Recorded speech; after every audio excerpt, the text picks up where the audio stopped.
Hello fellow pirates, have you ever wanted to rejoin the game but can't figure out any of the new features and metas? Well, have no fear. This video covers all of the newest content in a format of profit.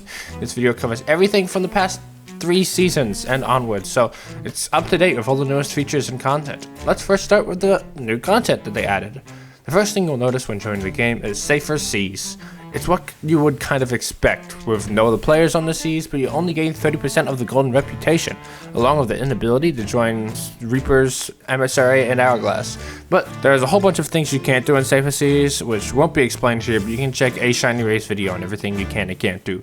And although this may seem like a useless feature for more experienced players who wish to scour the seas for potential profit, there are a few benefits compared to higher seas. For example, doing tall tales and fishing are now significantly easier as you won't be bothered by other players. But other than that, I don't recommend safer seas. The next system you will see when joining the game are guilds. Although guilds cost a small sum, they can be used to help create bonds with other pirates by inviting pirates that you find on the high seas or from your friend group. You may pledge ships to the guild, allowing all guild members to sail it at any time, even being able to join a ship while it is sailing. As your guild levels up, you can see some benefits, like the guild emissary at level 15, and a whole bunch of other cosmetics as you level up. You get a 1.75 times multiplier on gold and reputation when you sell at any of the sovereigns, and so it's handy to level up every emissary when flying this flag, except for Reapers of course. But be wary, once you've reached grade 5 emissary, you'll be visible on the map to all players. Overall, a very handy feature, but if you're going for gold gain, it's best to stick with Reaper. A new system has been implemented in the game called Deeds, and overall, it's pretty stupid. Yes, you can gain renown and level up your seasonal rewards, but isn't that handy considering all of these quests make you go out of your way for what could have been more gold? It's easy to get renown anyway, so it's a pretty lame feature.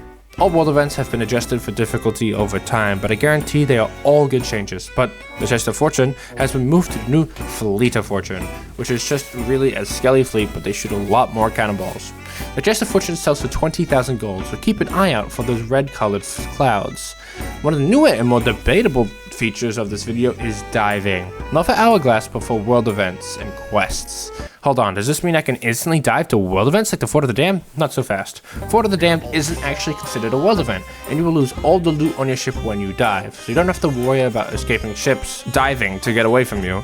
All world events will only give loot based on what emissary you were diving for, and not a lot of it at that. So world events that you dive for, like Skelly Fleets, Azure Ones, and Ghost Fleets, and Skelly Forts, don't make as much as normally spawning ones. On top of that, the quest table has been refurnished, and has every single quest available for free once you've reached the acquired emissary level. Overall, a very good way to grind some of those early emissary levels, or like every emissary level, because they raised the level cap for all emissaries to 500. Let's go over some of the meta ways to grind emissary reputation. Because you cannot dive for the Reaper faction, it is still worth sailing to ordinary world events as Reapers. They will give you a lot more money and reputation overall, but that doesn't mean diving is useless, because server hopping has never been easier. Simply do the easiest gold quest for a dive, and then search for the new server for potential victims. If there are none, quickly one-tap all of the quest treasures and then dive again. This also works for finding Fleets of Fortune. If you're looking to get every emissary leveled up overall, I suggest doing Legend of the Veil quests. By simply restarting the mission over and over again until you get sunken ships, you can practically farm them. This will give all emissary loot, so doing Guild Emissary or Athena would be good.